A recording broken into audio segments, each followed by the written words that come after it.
Kenan, once again, it's my pleasure to welcome you in this platform. And today, I'd like us to look at a very interesting story in the book of First Kings. We're going to dwell on one of the most illustrious prophets in the Bible, in the name of Elijah. And I find it interesting because this story, whether you are a student of the Bible or not, whether you know God or not, you're going to appreciate this piece. And I love how God shows that we have this story in the Bible, because today it is not for the children of Israel living then, it is for us. I want us to start building the foundation of Prophet Elijah in 1 Kings chapter 16, the very last verses from verses 29, because that is where we find King Ahab, who is infamous for idolatry. And God comes in a very decisive manner to end idolatry using prophet Elijah. The first question I'm asking is, why is Ahab, the king, going to marry outside of Israel? Because he's going for Jezebel. Am I right? You are. Thank you. Ahab gets to reign after Omri dies. Then he walks out of the principles God had set for a king and for an Israelite in marital lines. You see, one thing we have come to learn is that even the things we think the Bible is silent on, the Bible has something to say on it. It's just that perhaps we are the ones who have not invested time to investigate. So Ahab goes out. We are not given his background so well. So we wouldn't know if he was trained on these precepts, but I want to believe that any child born in Israel knew the precepts of God so well. If you begin verse 29, I'll just read some 2 verses. And in the 38th year of Asa king of Judah began Ahab the son of Omri to reign over Israel. And Ahab the son of Omri reigned over Israel in Samaria 22 years. And Ahab the son of Omri did evil in the sight of the Lord above all that were before him. And as we are going to see it downwards, this evil originates with the wife. Let us learn to take God at his word. God told the Israelites, do not marry from out. Get to marry somebody whom you share with the same faith. And actually, if you read it from Deuteronomy, God is so clear. For they will turn the heart of your sons away from me. That is him, God. This is a practical case. Jezebel comes in. She carries all the gods. And she introduces idolatry in Israel. More so in Samaria. God must look for somebody to intervene and bring them back. Wow, that's quite an interesting outlook. And what actually amazes me is that the king was meant, if you're looking at the bigger picture, the king was supposed to be leading people to God. But because now he's married from the outside, Jezebel comes with the gods. And interestingly, where power is, that is where now the king, as you hinted, instead of continuing to serve the God of Israel, the lady becomes so powerful. Instead, Israel starts serving Baal and Ashtoreth. Do you think there's a connection between women coming with more power and taking control over men? Because that is exactly what we are seeing. And this lady, because it is her, and we're going to see this later, she is the one leading the nation into total idolatry. What is your view? You see, before even I talk about Jezebel, you see the father of Ahab himself was an idolater. Read verse 25. We are told in chapter 16, verse 25, Omri did evil in the eyes of the Lord and did worse than all who are before him. If we look at the lineage of this family, there's a pattern of evil. The father did evil in the eyes of the Lord than the kings that were before him. And then the son comes in. He takes a wife from the Canaanites, from Sidon actually, where idolatry was the way of life. The gods of wood and iron were being worshipped. Baal was being worshipped, and Ashtoreth was being worshipped there. They had temples. And this reminds me of the story of Solomon. What happened to Solomon? The fall of Solomon came through the wife that he married from the other nations. Being such a great king, of course, apostasy came to Israel.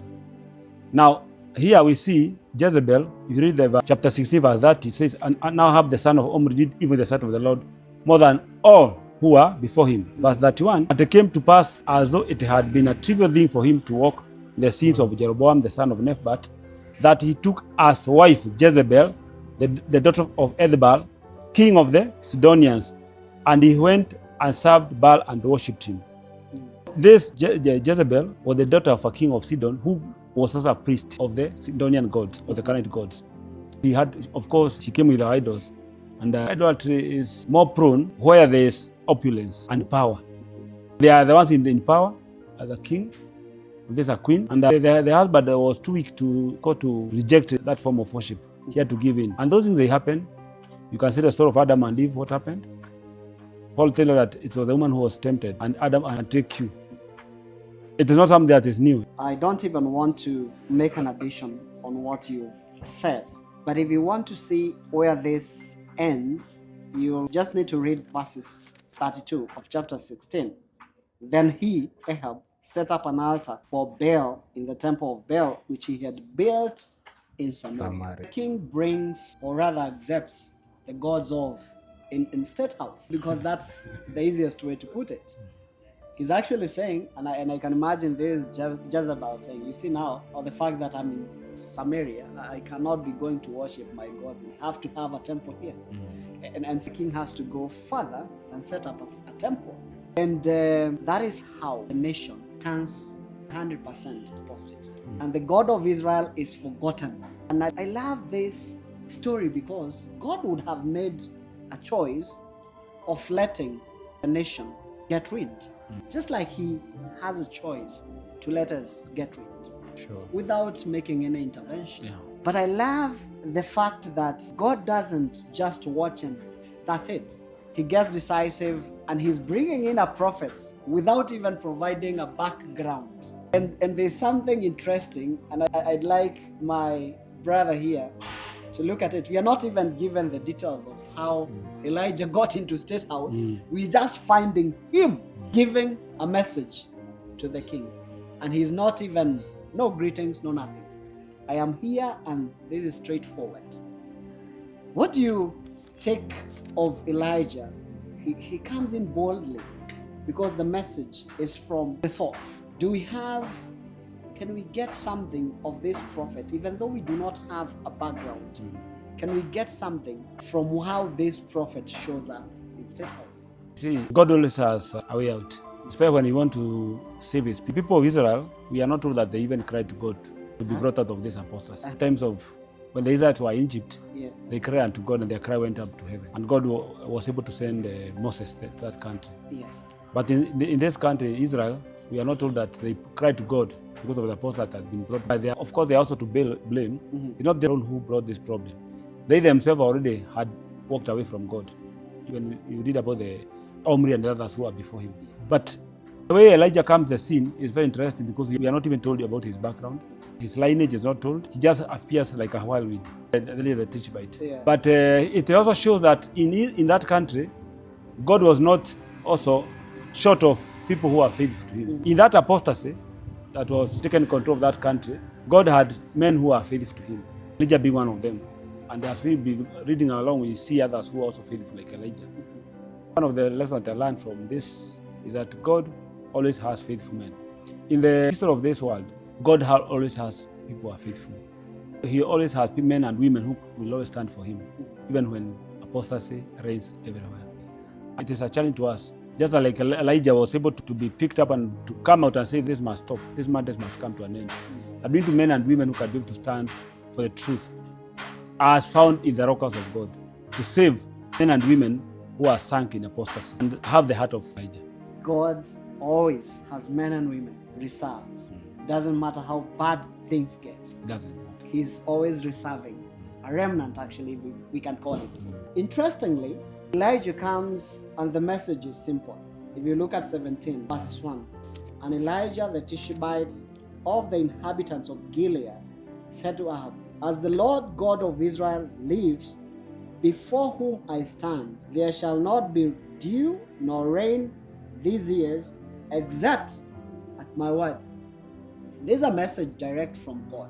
But I've always been asking myself, why rain? Why couldn't God have showed up with something else? And what makes me think is how he executed the plagues in Egypt. And every plague was actually directed at a certain God. I believe that is the case here. That probably one of the gods of Jezebel, the Baals and the Ashtoreth, they were gods of rain. And so God is saying, all right, now I'm giving you an opportunity to showcase your power. There'll be no rain. Do as best as you can and let there be rain. What would you be thinking, my brother? Basically true, because you see it is said that if you want to kill a tree, uproot it with the roots. God is communicating a message that he wants to end idolatry. He has to get to the base of it.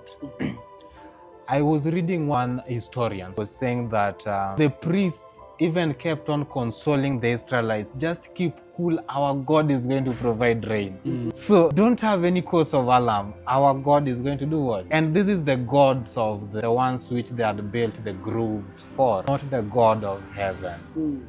So our God has to attack it from the foundation so that the whole thing can crumble. So that people can start seeing things differently, that we trust in this Ashtaroth, but Ashtaroth cannot bring us rain when we are suffering. Rain and sunlight is more like life. So people in the desert suffering as much as they still have life, but it's a life full of difficulties. Where there is rain, there is food, there is other things growing and all that. The cattle can survive. God attacks at this point because he knows everything is going to become so much devastating. And imagine, not only rain, there is no rain and dew. Literally, there is nothing even to water the grass. The dew can at times, we've always seen during the dry months, the dews can still water the grass. You find some patches where they're green. So not only the rain, but also the dew. Literally everything dies. Why? God would at times shake the places where we put our confidence so that we can turn to him. Amazing. You brought it out so nicely.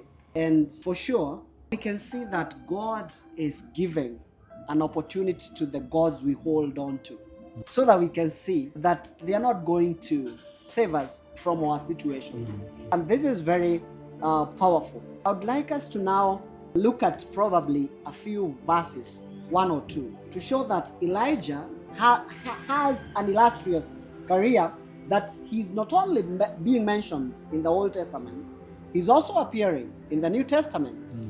And I love the book of James. If you go to James chapters 5, verses 17 and 18, you will see that James is giving us a very good example using Elijah. And 17 is saying, Elijah was a man with a nature like ours, and he prayed earnestly that it would not rain. And it did not rain on the land for 3 years and 6 months. And he prayed again, and the heaven gave rain, and the earth produced its fruit. He's actually going back to Elijah and trying to show us that God can use us human beings to showcase his power. In other words, he empowers us. Even though we looked ordinary, people see an extraordinary man or men and women. And that is how God is operating. I don't know whether you have any other verse in the Old Testament that is showing that Elijah is being referenced to by a variety of people. My brother, do you have any verse in the New Testament? In Matthew 17:10, we are told, and that is Jesus, and his disciples asked him, saying, why then do the scribes say that Elijah must come first? But 13 now is where I wanted to concentrate. Then disciples had understood that he spoke to them of John the Baptist. Elijah is a restorer of true worship in Israel. John the Baptist came to open the way for the coming of the Messiah, to take back people to the true worship of the true God. So, and the other verse that you can also look at, we'll look later, we'll talk about the Elijah and Elijah in the days that we are living in. But there's something that before we leave First Kings. Where did Elijah come from? Elijah came from the inhabitants of Gilead. So where was Gilead? What happened to Gilead? Gilead is a place that they had what they call the wheat that produced balm that was used for healing. Balm of Gilead. So he was coming to bring healing to the land of Israel as a physician sent by God to bring healing to the spiritual apostasy and spiritual declension that was in that country. So he is also a physician that God has brought to restore the health of these people, spiritually speaking, Gilead. It's an incredible point. Just to add, also before we get away from that, Elijah is coming, doesn't have any side shows with this message. He comes and says, there is not going to be rain nor dew. He is done with that.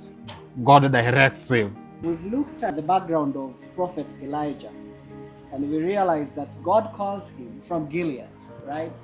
And I love the way you put it nicely, that he's actually bringing healing in the land of Israel. And you've also brought out another very good point, and you're saying that when the Lord sends a message through his messenger, it is a clear and direct message. And from there, God is giving a clear direction to Elijah that messages that delivered, I now want you to take this direction. And he's telling Elijah in verses 3 of chapter 17, because that's where I want us to dwell. Get away from here and turn eastward and hide by Brook Cherith, which flows into the Jordan. God would have let Elijah make a decision to go wherever he wanted to, but he's directing him besides Brook Cherith, because that's where he knew he would provide for him. I love the fact that God does not let or leave Elijah in darkness. I've said there will be no rain, where do I go? And that is not a very sweet message to the king. The king is actually, as we will see, started hunting him. And God is out putting him in a plane or anything and taking him to a far country. He's actually telling him, fine, now go to Brook Cherith. That is where I want you to go. And the king is looking all over. We're going to see that. So chapter 17, the story continues. Very interesting. And what I find here is that after Elijah is sent to Brook Cherith, God provides in a very unusual way. Take it away. God is very clear about how he provides for his children. And especially who are those who are faithful. So Isaiah chapter 3 verse 16, the word of God says, he will dwell on high, his place of defense will be the fortress of rocks. Bread will be given him, his water will be sure. So Elijah is taken to a brook, and that brook, God assures him that his bread and water will be sure. Not by words, but by reality. He is given the bread. And now, what now surprised me is those who are going to supply the bread to him. Yeah. And the meals. These meals are not being brought by ushers and kitaras. It was being brought by what? The ravens, the birds of the air. That does not matter how God will provide a solution to a problem, especially when you are faithful to him. He'll feed you wherever you'll be. And he has done it throughout the history of this world. Faithful men and women have always had their needs provided by God. Elijah did not have to think about his welfare. As long as he was in the business of God, God was going to be in his own business. Sometimes we worry so much. When Jesus talks about that, he talks about not worry about what you shall eat and what you shall drink. It means that he literally means what he says. That first of all, seek the kingdom of God first and his righteousness. Elijah had set his heart to seek God and his righteousness. And God will not go against his word by providing unto his needs. And why I'm so happy about this is that it gives me hope that even as we live in this world, God will always be able to provide our needs, especially when we are ready to do his bidding. And now, when we shall be coming to that verse 7, and it happened after a while that the brook dried up, because there had been no rain in the land, that when that brook dried up, God also provided another way out, because he does not have one way. So we see after that, he's being led to another place where he is going to have his provisions provided. So we should not be so much worried about how God is going to help us do his mission. We just need to look upon him to provide. It might be difficult, but we are told by James, we read the book of James chapter 5 verse 17-18. We should be men of faith like Elijah, who could say it will not rain. In fact, he did not say 3.5 years rain will not be found in Israel until God says. The words are very clear. Until I say with my mouth, it will rain. I will wish that I had such a faith like Elijah, that I can command the promise of God from my own mouth. Oh, that is so amazing. that God can turn ravens into waitresses. I love that part. What catches me is that he commands. He commands the ravens, and so they are not given an option. Are you willing or not? It's his word. He's using the word, and Elijah follows the command. The same word is sent to the ravens. So I love how you put it nicely, that if you're taking care of God's business, he's going to take care of your business. My brother, we are now have seen two beautiful points, that God is qualifying Elijah because he's calling him out of nowhere. He's qualified him from Gilead. And we've also seen that God provides. It is not ours to worry. It's about making sure that we've sought, as you said, his kingdom first, and then he's going to take care of all the other things. In doing so, he can do it in 1,000 of ways. And I think that is what Isaiah is saying in chapters 55, that my ways are not like your ways. Your ways can be limited, but I am not limited. That is so encouraging for us as the people of faith, that God is there to take care of our business if we are willing to take care of his business. I love how you conclude it, that let's trust in the Lord. He has 1,001 ways to take care of us.